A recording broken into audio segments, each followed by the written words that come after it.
Hello, and welcome to another edition of Thought Leaders Live, where we talk with thought leaders in business, life, and all points in between. Today, very happy to be joined by a friend of mine, and I guess I could say an old friend because we've known each other for, I don't know, 3 or 4 years now. Trish Stuart from Terralingua Translations. Trish, welcome to the show. Well, thank you, Greg. I really appreciate you inviting me to join, and I'm honored that you think I'm a thought leader. So thank you. Oh, absolutely. I think we met at the Industrial Marketing Summit. We were talking before the show. Seen a lot of your content on LinkedIn, and I know the kind of work you do and what you're trying to do on multiple facets, which we'll get into in a little bit. But absolutely, you're a thought leader. So, let's just talk a little bit about you, though. Let's have you tell your story. Give us a little bit more on your personal journey and then what you're doing for Terralingua. Absolutely. Well, I know that it's not a super long show, and I could probably talk all day, but basically, I started off in education. Um, a pretty dramatic event happened. I'm sure everybody remembers Columbine, and I was teaching in Colorado at the time, and it really made me question what I was doing with my life. And so I decided to go stuff envelopes for a translation company.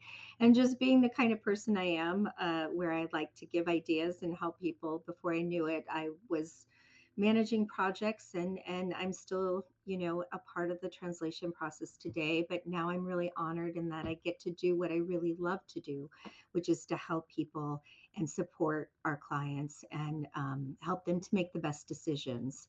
And so that's honestly, it's all kind of in the same realm.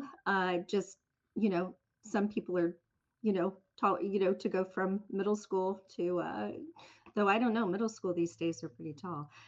But that's how I started off, and I serve our clients, and I've been with Terralingua, I think, for 13 years now, and before that, I was with another translation company who actually used Terralingua for our services.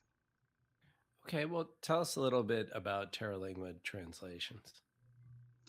Well, translation as a whole is really interesting in that the industry has surfed some waves. We surfed the wave whenever machine translation came on the scene. With remember when Google Translate was a new thing, and I think people learned from that you need to have some best practices in place. That as great as a tool is, you still need to have some human oversight involved. And so that is, I think, where we really instead of being afraid of all of the changes in our industry, we really dove in, and we were a part of the. There are some ISO standards now regarding translation, and we had one already for the human side of things, which is the 17100. But whenever machine translation, neural machine translation, all of these tools started coming involved, we became very into how can we set the protocols, because our founder is actually a physician, and he really wanted to ensure that we had the right protocols in place for using the tools. And so we were on the committee that helped to found the standard, the 18587, that governs using a tool with a human. So we're in a really interesting place right now with AI. And again, I think we'll just follow the same procedure that we did the last time there was a big wave of change, is that people have to learn how important humans are in the process. And hopefully they learn that, before something not so great happens. But that's why I get involved in different organizations. And I found the value of being involved with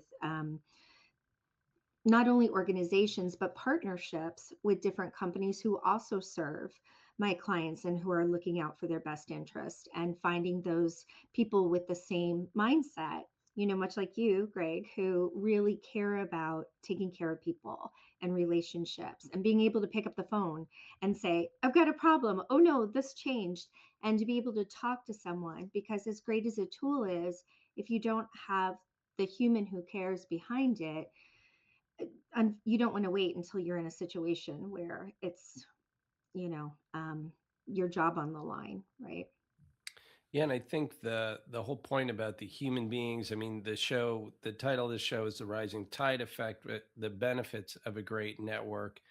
And I think what you're doing with your company and the importance of having the human being in addition to the tool is so critical, because I mean, that's why we need a great network. You know, there's so much automated marketing going on, AI. You know, we're seeing that pop up all over the place.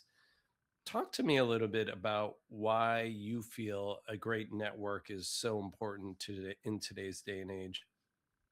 Well, for many different reasons, and I'm sure everybody can say the same thing. So it's really not groundbreaking to say Yeah. that, right? Everybody can say how important it is to get involved in an organization, like some type of organization focused on whatever industry you're trying to serve. But I think the mindset of joining that organization is oftentimes what people don't think about. And they think about, okay, what am I going to get out of this? How can I make more money? How can I get more leads? Instead of focusing on the relationship and listening to what's going on in the industry and building the relationship and building the trust, and not having it just about, oh, let me get in this organization and see what names and contact information I can gather, but truly building a relationship and understanding, you know, what's going on, what are your pain points, how can I help you. And so that's one aspect of it. Another aspect of it is in joining those organizations or getting involved, like for example in AEM, I'm a member of the Association of Equipment Manufacturers. I've been involved for a very long time. You might say, but Trish, Terralingua is a translation company, you don't manufacture things. I know, but we support manufacturers. And actually, a client of mine asked me if I was interested in joining, and I was shocked. But by joining, you have fellow service members who also have that mindset of helping. And so you get to network and meet other people. So it's not just your own silo, but meeting other people. So if you're on a podcast that's in an industry, right? So just to kind of go off on another tangent here about um, an industry focus. So not only an organization, but let's say a podcast. And so it's not only connecting with the host and the guest, but who are the other people that might be commenting? Or who are the other people that subscribe? Or who are the other, and having a relationship and an interaction with them, because obviously you're all interested in that content. And so you probably have something in common. So I think that everyone knows and everyone hears these things, but I don't think that they look at it with the right perspective about things. They might just say, "Oh, I want to connect with this host," but they don't think about all the things that surround that content. I think you bring up a really good point about listening and joining an organization to listen first. Um, Good friend of mine, Joseph Lewin, has talked a lot about in marketing, kind of follow this pattern where you listen first, then you try and sell once you know what the problem is or who needs some issues. Then, you know, once you're selling something, then you can build the marketing for that product and then scale it from there. But it's that first two steps. I think everybody jumps over the listen, goes right to the sell. I've been totally guilty of that many times. And I think what you're talking about, even from joining an association, is or some sort of peer networking group. What's so important is setting your expectation correctly, where first you're just going in and, hey, I'm just going in to listen. I'm going in to listen first and try and find out what that problem is and where the challenge is and where I fit in. And so that, I think that's really smart of you, Trish, and that's how humans want to be treated, right? I mean, we don't want to get pounded with a sale. Tell me a little bit about what you're doing with the association equipment manufacturers, and you know, how long did you go from the kind of the listening phase to where you're like, okay, now I'm making valuable connections, and actually I'm starting to see business, and I'm, you know, connecting other people as well. Well, So we've been a member for over 10 years. So it's been quite a long time that we've been a member. But currently, what I'm really proud about is that I'm the co chair of a very important conference that we have, that AEM has, the Product Safety and Stewardship Conference. And whenever I first joined, I went to many different things and, different events, and I sat on different committees to kind of find, like you said, find your place. And excuse me, I'll never forget whenever I went to my very first product safety and stewardship conference and hearing the opening talk about, what we do here is not just about our companies. It's about making it safer so that way people can go home to their families, and that way, it's not just about staying out of a lawsuit, or it's not just whatever. And I guess just the teacher in me who wants to help and you know do the best for people, that just really spoke to me. So I'm really honored now to be the co-chair of this event, and it's coming up this spring. I can put a link here to it if anybody wants to know more about that. But I also serve on the service member board for quite some time, and that's been really great to connect with other service members. And that's where I met one of my mentors, Ken Cook. Whenever I first joined AM, Ken Cook really took me under his wing, and you know, and now our company continues that really great partnership to this day. Even though Ken Cook is no longer actively involved in his company, we still do so much business together as partners. And he really took me in to say, "Listen, Trish, don't," because I came in like everybody does, going, "Oh, here's what I can do for you, and here's what I can sell you." And he's like, "No." And he pulled me back and said, "Let's listen. Let's support. You're here as a service member to serve." And so having somebody as a mentor who can really pull you back and see what you need to do is really important. But I also serve on a lot of other committees too, mostly just because, like I told you, I just like to know what's going on with in the industry and how I can support. So some committees I'm not very involved in. I might attend a meeting here and there just to kind of hear what's going on. And some I'm more involved in, like the Product Safety and Stewardship Conference. So I guess that's the thing, right? Is that whenever you join an organization, there's many different avenues you can go down. So don't just judge an organization just by the first meeting you go to.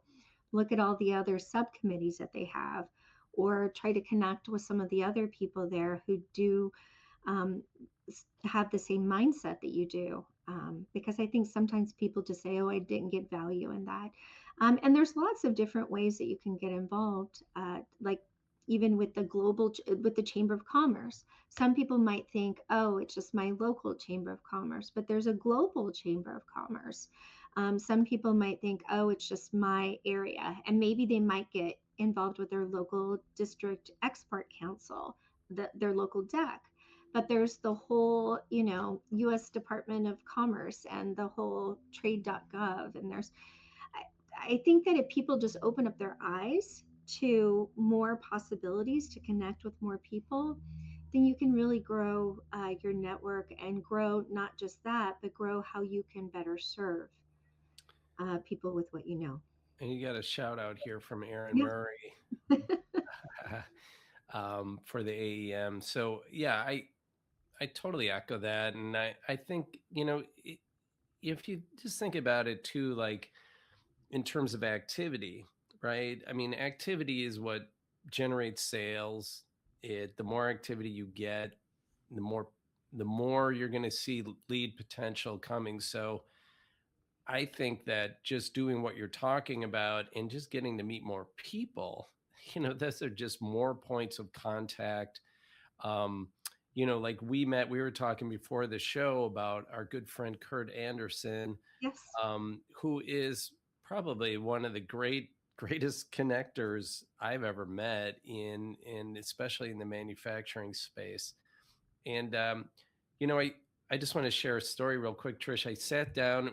Was We met at the Industrial Marketing Summit, and I went to lunch with Kurt one time, and I sat down, and I think we've all sat down at tables, big tables. There was about 8 people there, and it's pretty easy if you're there with a friend to just get in the one-on-one conversation.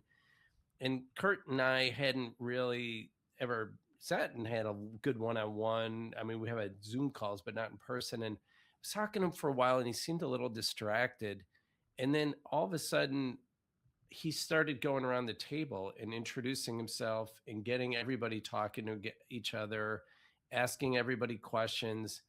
And, it kind of opened my eyes that, suddenly he had 8 people connecting on LinkedIn, whereas my mindset was I was just sitting there having a conversation with him instead of opening myself up and trying to talk to other people. And I think what you're doing and opening yourself up is probably not the easiest thing for a lot of people to go out and do, but it's really important. How did you?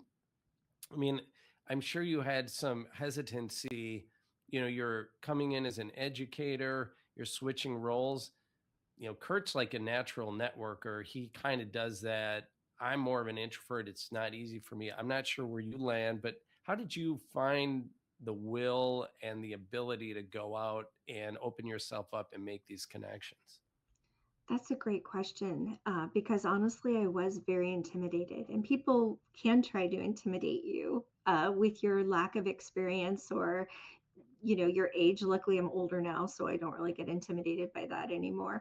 Right. But I think that really has to do with the first company that I worked with outside of the field that I felt comfortable in, and that was Jim Lonick. And he said to me, "Listen, whatever you do, you can't break it." And just knowing that there was always someone behind me to fix whatever I would break gave me confidence to know that I could go out. So it's not to say that you have to have someone behind you, but I think it goes back to the people, right? Having a network of people, maybe you don't know everything, but you know that you can count on people for answers or for support. And it is scary to go out there by yourself, absolutely. And so that's why you do need to have that, rising tide, like we talked about, right? That whenever you're all together, I'm sure you've heard the quote that like a rising tide lifts all boats, right? So it's not just you by yourself in a canoe trying to, manage the waves. It's everyone together, and just knowing that you have people in your corner that you can call upon for help or for support. It really gives you confidence. I might not know the answer, but hey, I know someone who does, that I trust, that I know isn't going to just sell you something or steer you the wrong way, but they're honestly going to help you. And whenever you know that you have that kind of support in place, it gives you more confidence. Let's pivot over to Terralingua a little bit and let's talk about the translation business because I've always been fascinated by it. My background's as a writer, love language, and I want to get your take on what the impact of AI has been on your industry. We talked a little bit before about new technologies coming in and affecting into your industry, and here's another one, potentially hugely disruptive. And because I felt it, we produce a lot of content, and what I've noticed from my perspective is, holy cow, this is both amazing and incredibly dangerous. And the reason why I say that is, I've produced some AI stuff. I'll have it write an article or something like that. And man, if I don't get into the weeds on it, it looks great. But if I don't get in the weeds on it, there's some huge misses that happen. And there's subtle misses, like 1,000 subtle misses. So that's my perspective as a writer. Tell me about how you think it's affecting you, and the translation industry. Well, I think in the translation industry, people are thinking that AI is going to solve all the problems that they haven't addressed for years, right? That they haven't gotten together their terminology and their glossaries and their style guides and all the things that help AI to produce a better outcome and not have hallucinations. that they don't have control of their translation memory or their past translated assets in order to, I always like to call it feed the baby, right? You have to feed the baby good content to have better outcomes, because otherwise it's just pulling things from all over. And what you brought up, Greg, is so important, is that um, you could read it over and think, oh, this sounds fine in English. But if you don't have the eyes of an engineer or of somebody who's in product safety or whatever it might be, you still need a human to vet that information and ensure that it's correct. And I think that that's probably the most important thing in the translation industry, is just that people perceive, they think, oh, well, this will just solve all of our problems. We'll just feed this in and we'll just get it translated and it's finished. And actually, to your point, it's really, really scary that, if you still need to do that groundwork and you still need to have parameters in place to have a good outcome. Talk to me a little bit then about what you think is the ideal scenario for someone seeking translation services today, and can it work with AI? Can it work with someone like you? I get walk me through what a good engagement, a positive engagement you think is for your company and someone looking for translation services. How is it done right? Well, I think it starts off with again with people, in that you need to get buy-in from everybody as to, okay, what market is this going to be for? Is this going to be Spanish for just Europe, or is this going to be Spanish that we're going to want to hit all the targets? I think so many times people just say, okay, we need this translated, and they don't think about, okay, everybody, let's all be on the same page with who is our target audience, what goal are we trying to accomplish, and then to ensure that everyone, and this is a hard ask, because so many times we'll start a project and somebody will say, oh, this has been updated or this has been revised or what have you. So it's always, I know, an ongoing process with your English content to lock it in order to get it translated, and sometimes you just have to go forward and edit it later. But as much partnership with the people in your company that you can get before you, because so many times if something's translated, you might have a distributor who's already doing it themselves, or you know there's some process that might be in place, that if you all got together and if you all had a game plan for, okay, this is our style guide, let's give it to everyone to make sure we're all having the same kind of outcome. And so I think that that's where it starts, is just with your people. Who's going to review it? Do we have a trusted review team? Who's going to store the assets? Because unfortunately, we have people who come and go and people can't find assets, and unless you are working with a partner that is going to store those for you and release them to you if you need them, who's storing them, and how do we know revision levels, and how do we know we're getting the right revision level translated? I think there's so much that happens where someone just gets a request on their desk that says we need this translated, and there's no protocol and process in place, even with who do we use for translation. Somebody might just say, oh, hey, do you know somebody who translates? Okay. And then they don't even know that you already have a partner that's already translated some content, who has what's called a translation memory or a database that stores everything, and then you get discounts and you get I think that that's where, I'm sorry, Greg, I could probably talk to you all day about this, but really it starts with a good in house protocol and procedure, and ensuring that everyone's on the same page with how do we translate something. Um, if you're asking, though, about how to choose a good translation partner, and I say this all the time, it starts off with that ownership aspect of it. Will you release files to us if we request them? Will you give us our translation memory when we need it? Can you be flexible with us? Could you do all human sometime for something that has a high visibility, a lot of legal concern? And then could you also do an AI translation for something that is maybe internal that we don't, it's okay. um, just finding someone who has that flexibility to support you. And then also, any certifications are always great, just because it's a third party who vets and verifies that they are you, because anybody can say, we're, yeah, we do quality oversight. But unless you have, like, for example, a certification or some kind of third party that vets and ensures that that's true, you're just taking their word for it. Talk to me a little bit about your certification and what that ensures for a potential customer. Sure. Well, I mean, I think everyone's familiar. In the translation industry, there wasn't a lot of, I mean, they had different protocols for courts and for different things, but for the translation industry as a whole, there used to be something called the LISA organization, the Localization Industry Standards Association, and they had some best practices that they recommended. And that's what we implemented until there was a standard in place. And that was the first one. Well, I mean, we also had the 9001, the ISO 9001, which everyone knows about that. That's quality, right?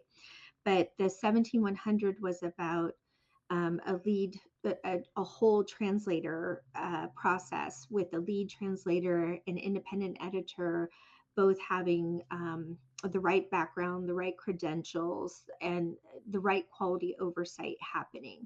And there's a whole process that I could bore you with, but we have an auditor who comes in and confirm. They'll just pull a and they'll check everything and make sure that we use the right resources and how do we get to that outcome and how do we score it. And then with the 18587, that's for a tool. So whether it be AI or neural machine translation or whatever tool you might use, using best practices with that, having human oversight. So that's for some type of professional translation tool with human oversight, and that guards that process to ensure quality is being implemented. Well, and I'm sure association equipment manufacturers, any manufacturers out there is going to appreciate the quality aspect of it. And I would say just from a customer perspective, you know, when I open up something, I mean, I'm just gonna talk about my experience. Like open up something I have to assemble, and you can just see where the this came from a different country and the translation is off. And it's just like that just like has such huge impact on whether you would ever buy from that company again. You know, we had Stacy Sherman on here talking about the customer experience, and man, you work so hard to make that sale, and then boom, this little minor detail that you just thought was something you're gonna, you know, crank out, derailed all that effort to get that customer. And I mean, I think it's just so critical. Um, do you Yeah. think your customers who work with you feel that way? I mean, like, what do you think prompted them to really reach out to you in particular? Well, like you said, Greg, you never get a second chance to make a first impression, Yeah, right? And that's why it's really, really important that you have as many eyes as possible, not only with your English, but with your translated content to go over it.